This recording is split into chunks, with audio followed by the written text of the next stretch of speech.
Quero cumprimentar a todos na doce paz do nosso Senhor e Salvador Jesus Cristo, amém? Quero dizer para os irmãos que eu estou mais apaixonado por Jesus hoje. Então vocês se segurem aí. Tive uma experiência com o Senhor essa semana, experiência gostosa, coroada com vitória na noite de ontem. Se tu está clamando a Deus, se tu está numa prova, uma luta, uma dificuldade, clama a quem pode te estender a mão.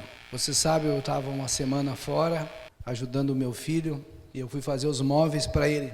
Mas durante essa semana, desde domingo passado, nós estávamos numa luta ferrenha com a irmã Mara, ela passando mal, com dificuldade, passamos uma semana de guerra. Eu quero dizer para você, homem, assuma o teu sacerdote dentro da tua casa. Ontem à noite, coloquei a minha esposa, a cabecinha dela no meu peito, eu não podia mais resolver mais nada, os médicos não acharam nada, daí eu contei para ele. E a dona Mara fazia quase 8 dias que não dormia, né? 8 dias que não dormia, com aflição, com angústia. Ela dormiu a noite inteira, só se acordou porque a cadelinha bateu no soalho. Então, Deus está aqui para nós resolver o meu e o teu problema. Vamos contar para ele. Tivemos uma batalha, às vezes vocês olham, será que esse camarada luta aí? Luto, mas eu não tiro o sorriso de alegria do meu rosto, de vitória. Porque o Deus que me chamou para me alistar nas suas fileiras é um general de guerra, é um general que nunca perdeu uma batalha. Se o general não perde, os seus soldados não perdem. Então você é vencedor, você é um vencedor, só por poder estar aqui e ouvir a palavra de Deus, adorar o Senhor, mesmo na luta, mesmo na prova. É aí que se encontra os adoradores, é quando nós estamos lutando. Quem sabe você hoje está lutando, quem sabe você veio para cá lutando, mas você vai sair com a vitória como eu e a Mara vencemos nessa noite. Quero que vocês abram as suas Bíblias no livro de João, o apóstolo do amor, João, onde fala no capítulo 2, bodas em Caná da Galileia. Eu quero contar a história desta palavra há muitos anos atrás, quando eu li essa palavra e comecei a meditar nela e comecei a formar uma mensagem dela. Aqui agora em Turupi, Jari, eu estou resgatando a minha pastinha de script, né, que eu escrevia, que Deus me dava.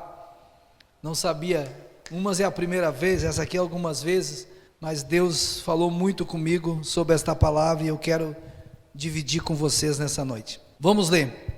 Bodas de Caná, capítulo 2 de João, do versículo 1 ao 9. E ao terceiro dia fazia-se umas bodas em Caná da Galileia. Estava ali a mãe de Jesus. E foram também convidados Jesus e os seus discípulos para as bodas. Faltando vinho, a mãe de Jesus lhe disse: não tem vinho. E disse-lhe Jesus: mulher, que tenho eu contigo? Ainda não é chegada a minha hora. Sua mãe disse aos empregados: fazei tudo quanto ele disser. E estava ali postados 6 talhas de pedra para a purificação dos judeus, e em cada uma cabiam 2 ou 3 metretas. E disse-lhes Jesus: enchei de água essas talhas. E encheram-as até em cima. E disse-lhes: tirai agora, levai ao mestre-sala. E o levaram.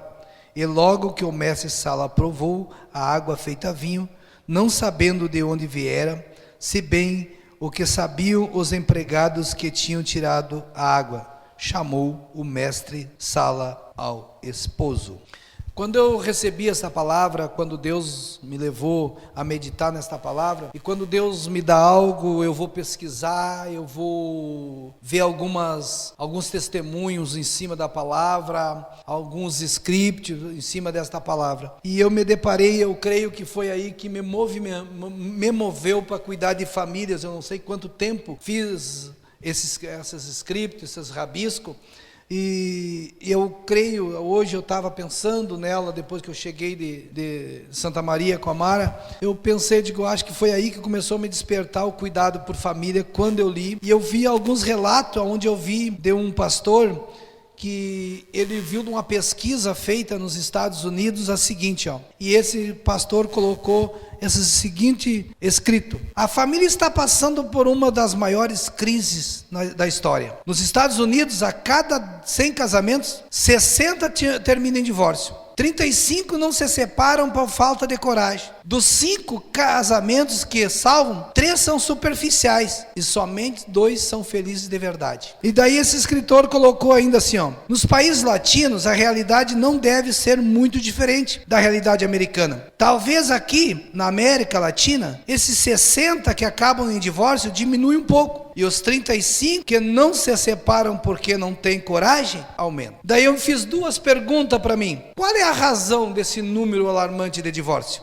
Por que será que a grande maioria dos casais fracassa? Você pode dizer, mas é muito. Eu também. Quando eu vi essa pesquisa e que eu li, eu estava pensando, eu achei, mas não pode? No Brasil aqui, quem sabe 50%, mas não pode? Eu quero que tu faça o que eu fiz. E eu comecei a ver a vida dos meus colegas, dos meus amigos. A maioria deles estava no 2º e no 3º casamento. Daí eu comecei a somar e comecei a pensar, digo, meu Deus, não é que a pesquisa é verdadeira? Começa a pensar, teu vizinho do lado, teu parente, teu irmão, teu primo, teu tio, e aí vai pensando, quantos estão no 2º ou no 3º casamento? Passa de 50% quase. Eu quero que você pense comigo, eu quero que nós vamos chegar em um número. Eu não estou acusando ninguém que se separa aí, viu? Eu estou só colocando uns dados, e não estou dizendo que é certo ou errado também. Estou só colocando uns dados. E que vivem de aparência. Começa a pensar, a gente sabe. Não tem como esconder um mau relacionamento. Principalmente as mulheres, elas conversam entre si. Os homens são reservados, têm vergonha, têm medo, não falam.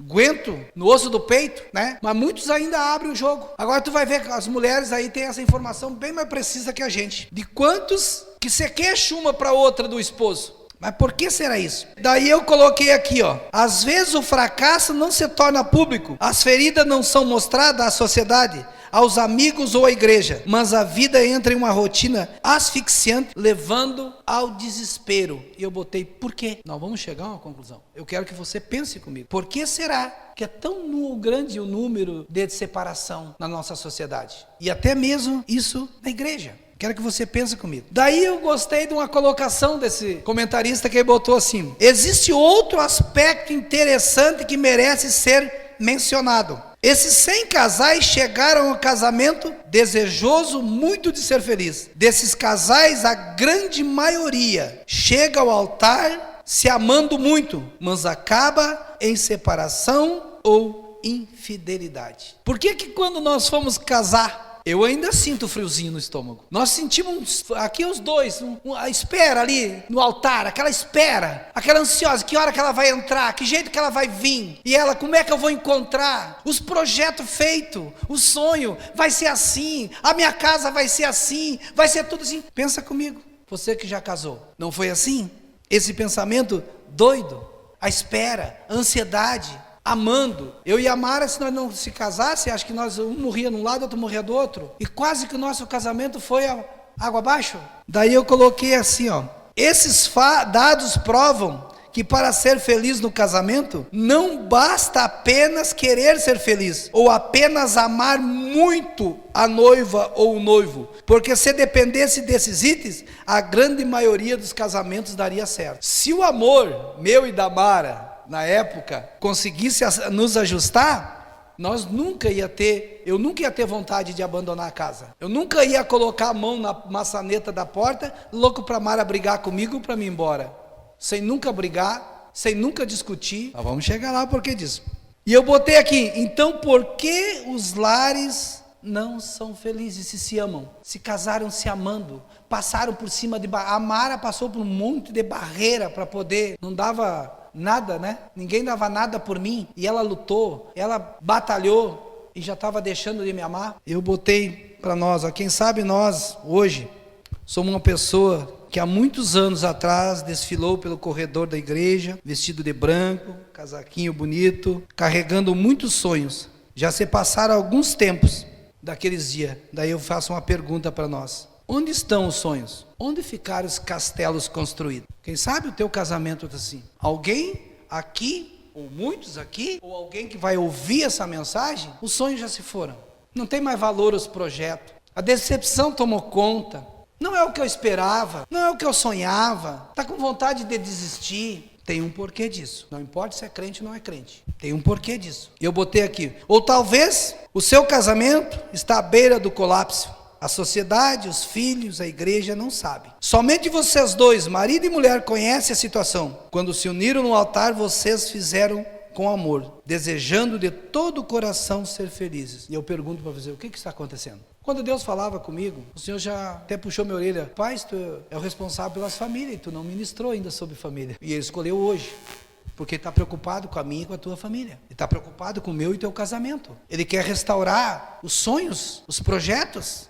Eu e a Mara temos um projeto lá em Itaara, que era de quando nós nos casamos, a nossa casa. Nós desenhamos a nossa casa, nós projetamos a nossa casa. Quando eu me aposentar, nós vamos ter uma casa. Fizemos uma casa muito linda, tipo rústica, nosso desenho, mas Deus deu além do que nós, né? Mas está lá um projeto que nós fizemos quando nós casamos, e nós estamos vivendo esse sonho, nós estamos vivendo esse projeto, mas quase que ele não aconteceu. O que houve que ele não aconteceu? Vamos analisar a palavra que eu li, de João 2, de 1 a 9? Eu coloquei assim, ó: aquele casal de noivos de Caná da Galileia teve a brilhante ideia de convidar Jesus para o seu casamento. Sabe por que os casamentos se desfizeram?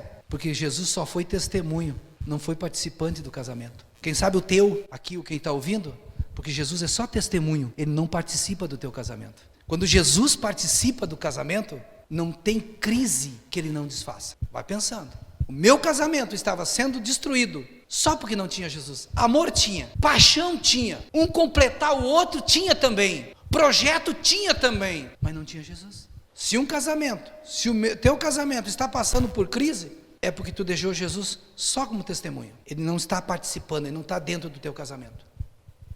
E digo com certeza, os casamentos que se desfizeram foi porque Jesus não estava nele. Mas o que aconteceu agora, Jesus tem que estar nele. Esse Jesus tem que ser participante. O meu Jesus é participante assíduo. Basta ser que ontem ele fez um milagre, porque ele tem o controle.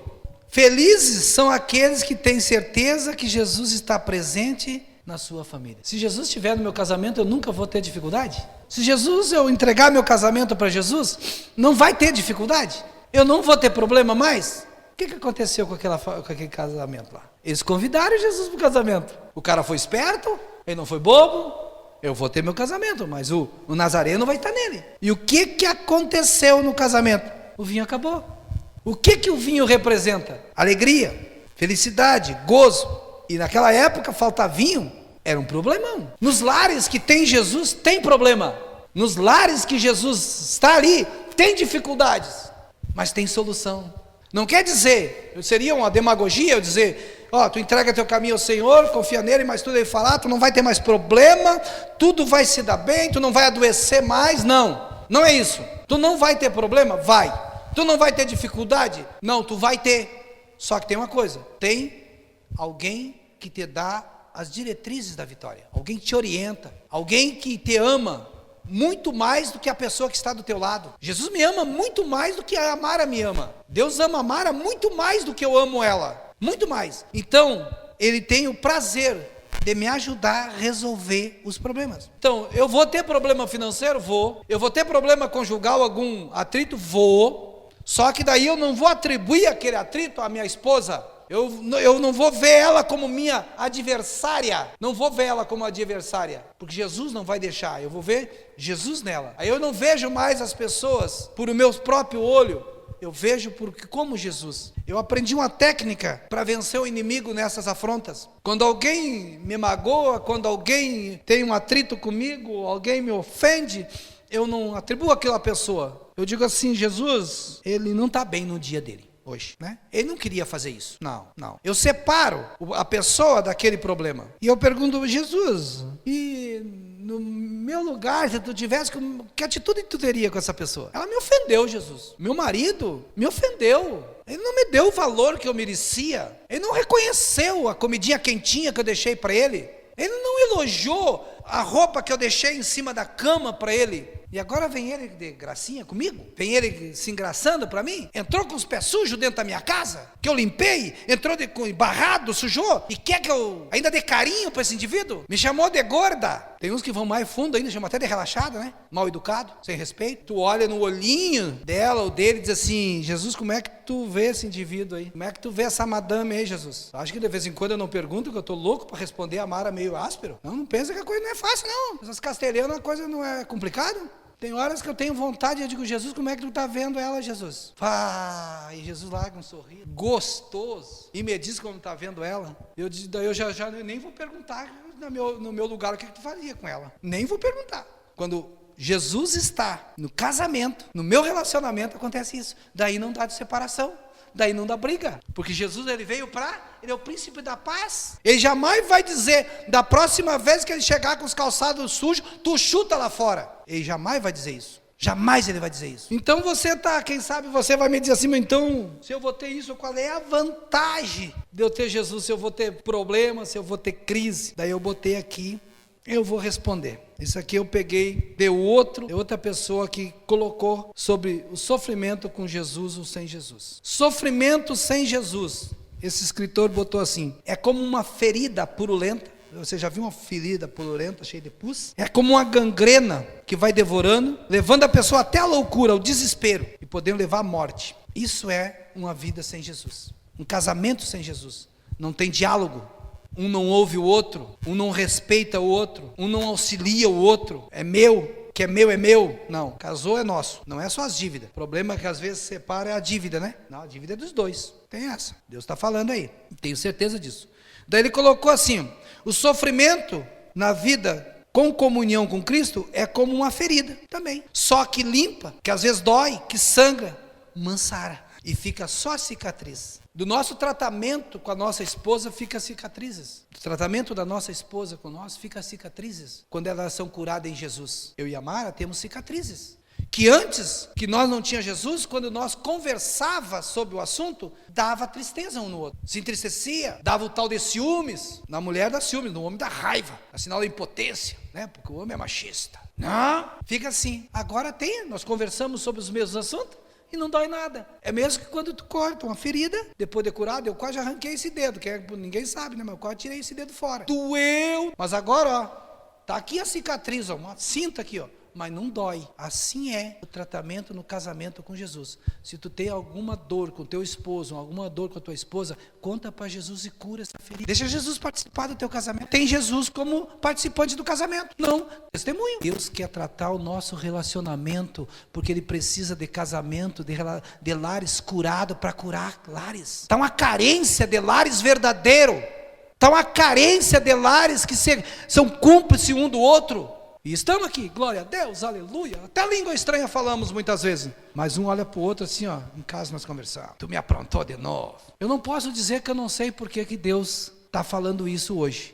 Eu sei, porque Ele quer curar o meu e o teu casamento. Ele quer curar a nossa família, para nós curar famílias. Então eu coloquei aqui, ó, assim, ó. Você pode estar atravessando o vale da sombra de doenças, de enfermidade e tribulação. Talvez você esteja com o coração ferido. Então quero dizer, Jesus pode curar as tuas feridas, hoje, do teu casamento. Nós passamos, como eu falei, por tribulação, nós passamos por um momento terrível essa semana, de muita luta. Vocês não imaginam o que eu e a Mara passamos essa semana. Deus até nos tirou daqui por causa disso, para tratar com a gente. Uma semana de luta, de doença, complicado. Mas uma coisa é passar a prova sem Cristo, passar com Cristo. Com Cristo a vitória é certa. Então coloca Jesus hoje no teu casamento. E diz para ele: Jesus, até aqui. E tu começa a analisar o que está acontecendo dentro da tua casa. Será que Jesus ia dizer isso que tu disse para tua esposa? Será que Jesus ia dizer isso que tu disse para o teu esposo? Será que Jesus diria isso para teu filho? Será que Jesus diria isso para tua filha? Será que Jesus diria isso para o teu pai? Será que Jesus diria isso para tua mãe? Será que diria o que tu diz? Ou às vezes muitas coisas que eu digo? Será que diria isso? Vamos medir o que nós estamos dizendo. Se eu estou dizendo coisa que Jesus não diria, Jesus é só testemunho do meu casamento. Ele não está participando. Porque Jesus, o casamento que ele participa, na família que ele participa, é uma família abençoada. Só bênção. É só bênção. Abençoo, te abençoo, te abençoo. Tu é uma bênção. Tu vai vencer. tu é maravilhoso, tu é maravilhosa. Está difícil, a luta está tremenda, mas... E tem uns ainda que atribuem isso aí ao diabo. O diabo se lançou contra o meu casamento, mas quem é que abriu a porta para o indivíduo entrar? Se eu vou na tua casa, eu entro na tua casa se tu não abrir a porta? Se você vai na minha casa, tu entra na minha casa se eu não abrir a porta? E quem é que tem a chave da porta do teu coração? E quem é que tem a chave da porta da tua mente? É tu, é eu. Então o inimigo pode entrar e fazer banela dentro dela se eu abrir a porta e deixar ele entrar. E se eu não tenho Jesus como participante do meu casamento, participante da minha vida, eu abro a porta para o indivíduo entrar. E ele não dá bola. Se não está chaveada, ele entra. Ele não está dando bola. Ele entra, ele não precisa nem ser convidado. Mas tu deixou aberta, deixou de chaveada. E ele muitas vezes entrou na minha casa. Muitas vezes ele quis bagunçar. Muitas vezes ele quis se enfiar. Só que ele ficou na porta. Ele não entrou para dentro. Umas vezes até o pé ele colocou. Porque ele é daquele que atira o chapéu lá para dentro, né? Sabe a história do chapéu, né? Mas eu apertei o braço dele e peguei o chapéu e dei para ele. Tu não entra aqui para pegar o chapéu. Tu vai levar o chapéu tu mesmo. Tu não entra aqui dentro para pegar chapéu com nenhum. Então, Deus não prometeu a seus filhos nunca teriam dificuldade nesse mundo, mas prometeu que seus filhos nunca estariam só. Ele não prometeu, disse que no mundo tu teria aflição, teu casamento tu vai ter problema, na tua família tu vai ter problema, tu vai ter dificuldade, vai passar por momentos tenebrosos, tu vai passar, mas eu vou estar contigo. Se eu sou participante do teu casamento, eu vou participar contigo. Eu não te largo e não te deixo. Tu é meu, tua esposa é minha, teus filhos são meus, teu lar é meu e eu vou cuidar deles. Mas tu tem que deixar eu cuidar. Como nós vimos, chamaram quem? A Maria, né? O mestre Sala não foi a Jesus. Ela foi a quem? A Maria, a mãe de Jesus. Aqui muitos dizem que errou, que o mestre Sala errou. Não, o mestre Sala não errou. O mestre Sala foi para uma pessoa que conhece e a Jesus. Eu não posso fazer nada para você, mas tem um aqui, ó, que pode fazer. E é isso que Deus quer, curar a minha família e a tua família. Para quando alguém chegar e não tenho mais como resolver o meu problema, tá difícil, eu acho que eu vou ter que separar, eu digo assim, não, vem cá, eu não vou poder resolver o teu problema. Eu não tenho como salvar teu casamento, mas eu tenho um que pode. Jesus. Por isso que eu quero chegar a esse ponto. Por que da palavra de hoje? Por que desse momento? É para nós chamar a atenção, para nós olhar como é que está meu relacionamento, como é que está o testemunho do meu relacionamento conjugal para a sociedade. Será que alguém pode chegar e pedir opinião para mim sobre o meu relacionamento? Será que alguém pode pedir conselho para mim? Como é que eu tenho que lidar com essa mulher? Ela está complicando a minha vida, ela está assim, ela só briga comigo, ela só me cobra. Ou quem sabe a mulher chegar para a Mara, olha, eu não estou para largar esse indivíduo, ele não arruma nada dentro de casa, ele não me ajuda em nada, ele só me cobra, papai. Eu e a Mara vamos dizer assim, ó, eu não posso mudar esse indivíduo. Tem como eu ir lá, abrir a cabecinha dele e botar coisa boa ali dentro. Mas eu tenho um que pode. Foi isso que Maria fez. Por isso que nós temos que estar capacitados para nós poder ajudar as pessoas a mudarem o seu relacionamento. Por quê? Porque ela conhecia Jesus. Então nós como igreja, nós temos que conhecer Jesus para que nós possamos levar. Daí o que a Maria diz? Fazei tudo o que ele mandar. Nós como igreja não, ó, faz o que eu fiz, não, faz tudo. Tu tem que ouvir Deus, ouvir Jesus. Como é que eu tenho que tratar a dona Mara? Como é que eu tenho que agir com a dona Mara? Como é que a dona Mara tem que agir comigo? Quem é que responde melhor isso? Sou eu para você ou é Jesus? Então, ela falou assim, ó, vocês querem que o problema da falta de vinho seja resolvido? Então façam tudo o que ele mandar. Essa foi uma declaração maravilhosa da Maria, né, que ela deixou para nós. O que ela quis dizer? Se te mandar ir para a direita, vai. Se te mandar ir para a esquerda, vai. Se mandar tu retroceder, retrocede. Se mandar tu avançar, avança. Mas Jesus falando isso. Só que tem uma coisa. Às vezes Jesus pede coisas que nós não queremos fazer. Por isso que tem casamento, que tem Jesus como testemunho e não como participante. Porque quando ele é participante, nós pedimos opinião para ele, muitas vezes ele manda nós fazer coisa, não, mas é capaz que eu vou fazer isso, mas, até aí não, não, imagina, o mestre Sala ali ele chegar, tem essa história aí, enche elas de água, tranquilo, encher de água, tranquilo, mas o nosso problema não é água, o nosso problema é vinho, é uma coisa inesperada, né, e olha o que ela diz assim, pega e sirva agora. Não, mas para aí, como é que nós vamos servir água? É um troço meio, e o que foi? Foi o melhor vinho. Então por que nós somos orgulhosos e às vezes nós não queremos dar o braço a torcer, que nós temos que mudar, é nós que temos que mudar, não é a pessoa às vezes que está. Sabe que o meu casamento só mudou quando eu mudei? Daí quando eu mudei, a Mara mudou. Quando eu mudei, meus filhos mudaram. Eu tenho que mudar. Agora no casamento não, o fulano tem que mudar, ele não pode mais entrar com os pés sujos dentro de casa, ele tem que pegar a toalha dele, não é eu que tenho que dar a toalha para ele, ele deixa a cueca em cima da cama molhada, ele não pode fazer isso. Claro que não pode, e não deve, mas conquista ele. Ela não me espera com chimarrão, me olha atravessado e eu chego cansado, conquista. Vê como é que tu vê esse indivíduo, como é que tu vê essa mulher. Faz ele participar do teu casamento, que ele vai te dar as ordenadas, ele vai te mostrar. Nós temos a história de Naamã, vocês conhecem a história de Naamã? Olha o que foi pedido para Naamã, ele mergulhar num rio que era contaminado, sendo que lá, da onde ele vinha, os rios eram dava para tomar a água do rio, a mergulhar 7 vezes, eu, um capitão, aqui na frente dos soldados, aqui ó, vou me humilhar esse profeta, que esse Deus aí está mandando fazer, mas... O que o soldado diz, mas o senhor não quer ser curado? O senhor não daria tudo para ser curado? O que é mergulhar no rio? O que é entrar dentro do Jordão e mergulhar? O que é tu dar o braço a torcer? O que é tu sentar, sabe, na cadeirinha do pensamento e dizer, Senhor, como é que eu estou tratando a minha mulher? Que tipo de carinho eu estou dando para ela? Que tipo de atenção eu estou dando para ela? Como é que eu estou cuidando dela? Eu quero o melhor para ela, mas é isso, o Senhor diz assim, quem sabe vai dizer para ele, não, isso aí não vai nada. Eu brinco com a Mara, algo que se eu soubesse eu tinha economizado um monte de dinheiro. Eu pegava e trazia rosas para ela, nos dias dos namorados, aniversário, buquê de rosa. Era eu e o Luan correndo para estar, e depois eu já pedia ajuda para a Laís, para o presente, ia no boticário, ia lá nos cremes da Mara, tá? E eu trazia, e um dia eu chego com 2 laranjas, mas 2 laranjas, peguei do pátio do vizinho, e trouxe para ela, disse, amor, que eu te trouxe, ela disse, pá, isso aqui é melhor que ganhar umas rosas. Eu digo, meu Deus, por que eu botei tanto dinheiro fora em rosa? Era só trazer laranja. Mas se eu tivesse perguntado para Jesus, Jesus não gasta com rosa, leva laranja. Não, mas eu continuei dando rosa, faz parte, mas também laranja. Homens, mulheres, coloca Jesus no teu casamento como participante. Ele estava contigo no altar, independente aonde tu casou, na católica, aonde foi tu casou. Ele foi testemunho do teu casamento. Ele testemunhou o teu casamento. Ele testemunhou o meu casamento. Mas ele só testemunhou. Ele não participou do meu casamento por 10 anos. 10 anos meu casamento viveu a boca rota. 10 anos meu casamento não era uma felicidade. Casando com a mulher que eu era apaixonado, que eu daria tudo por ela. Deus dando os filhos maravilhosos para mim. E aquilo não me fazia feliz. Por quê? Porque Jesus não estava ali, ele estava só como testemunho. Foi isso que aconteceu.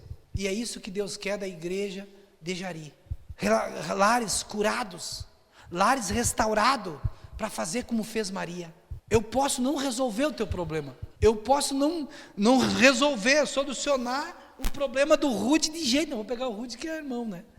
Não posso resolver o problema do Rude, Tati. O homem é cabeça dura, se eu falar ele vai brigar comigo. Não é, o Rude não é cabeça dura, eu só estou falando isso dentro do que, quem sabe, a Mara, a Tati me falou, eu estou com um problema assim, o Rude não muda. Eu digo, não dá. Agora, vamos contar para quem? Tu tem ele como participante do teu casamento? Ou ele só testemunhou o teu casamento? Daí a Tati vai pensar, mas eu disse isso pro Rude, eu disse aquilo. Eu acho que ele é só testemunha, não. Porque se ele fosse participando, eu não diria aquilo. Então vai lá, te conserta com ele, bota Jesus como participante, que Deus vai mudar o Rude. E tu faz a tua parte. Mas eu não vou fazer isso que ele me manda. Daí Deus manda, Tati, tu tem que fazer isso. Não.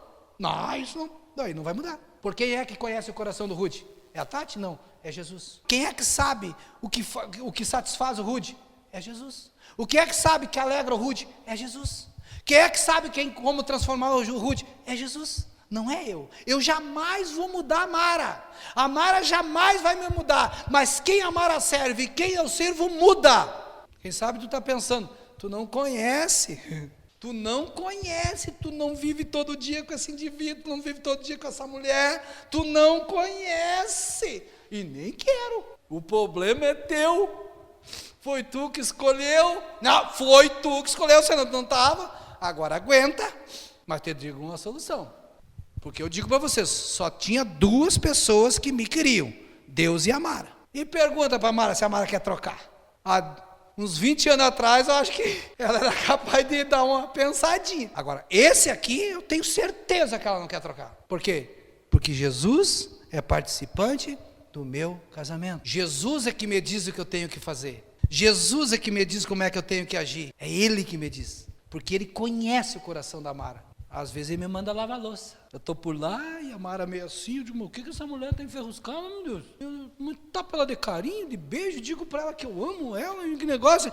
Ele diz, olha para a pia, camarada. Eu olho, a pia está desse tamanho, eu vou lá bem disfarçadamente, sorriso brota. É assim. E a mesma coisa é. Você já perguntou por que ele está com a cara enferruscada? Por que ele está enjoado? Pergunta que ele diz, está faltando isso, está faltando aquilo. E para nós encerrar, meus queridos, e eu botei assim, aquele Jesus teve poder para transformar a água em vinho, não tinha poder para encher as vasilhas? Então, Jesus não tem poder de transformar o meu marido? Jesus não tem poder de transformar a minha esposa? Tem, claro que tem. Por que ele não muda? Por que ele não transforma? Porque precisa da participação humana, precisa da minha participação. Deus não pode forçar ninguém. Ele pode transformar sua vida e fazer milagre. O que Ele não pode fazer é entrar no teu coração sem licença. Ele não pode entrar no teu casamento sem licença. Tu tem que abrir a porta para entrar dentro da tua casa. Tu tem que abrir a porta para entrar dentro do teu casamento. É você. Ele pode transformar. Podia transformar essa cabeça dura? Podia. Mas a Mara tinha que abrir a porta para entrar. Deus podia transformar o que eu queria da Mara? Podia. Mas eu tinha que abrir a porta para entrar na minha vida, para que eu fosse transformado, para a Mara ser transformada. Você tem que abrir o coração. Você tem que encher as vasilhas. Você tem que encher o teu coração de Deus. Não importa o que está acontecendo no teu relacionamento, não importa o que aconteceu, não importa. Deus muda, Deus vira cativeiro, Deus transforma vidas e transforma o meu e o teu casamento. A decisão é com você e o milagre fica para Ele. Entendeu? Tu tem que decidir. Quando eu tomei a minha decisão por Jesus, eu não quero mais essa vida para mim. Eu quero uma vida mudada. O que eu fiz? Entreguei minha vida para Jesus. Simples, sem rodeios. Eu não quero mais meu casamento assim. Botei Jesus como participante do meu casamento. O que aconteceu? É o que está acontecendo agora. Não há nada que Deus não possa fazer. Não há pessoa que Deus não possa transformar.